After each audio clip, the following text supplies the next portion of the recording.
I was watching a video that Sherwood made just the other day while we were all at SEMA and Apex, and he was talking about the right to repair. And I want to say that, yes, I support the right to repair, and I believe the right to repair is something that we need in our industry, especially moving forward with the rate at which we see technology expanding, the complexities of modern automobiles.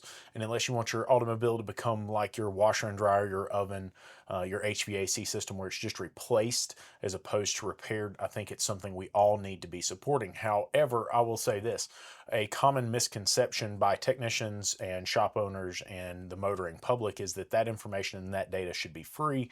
And I think we should reassure the manufacturers that our industry does not expect that data to be free.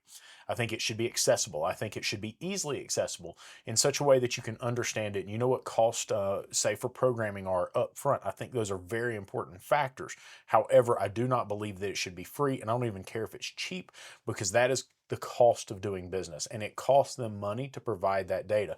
Now, I will also say this: while I know there are a number of manufacturer C-suites that do look to limit our accessibility when it comes to that information, I can tell you the number of engineers that I've talked to in the automotive space that work for the manufacturers, they do not want to limit the data. The number of folks that I've spoken to, even in C-suites in the manufacturers, who say, hey, we want you to have this data. We think it's important. We think it is absolutely imperative because we know you fix 70% of the automobiles on the road, is astounding. So they know. They absolutely know that the aftermarket is an important piece. However, it costs them money to produce that data. It costs them money to provide that data. It costs them money to maintain the services and the servers and the access that we use on a daily basis. And because of that, part of the business model means that we have to pay them for it.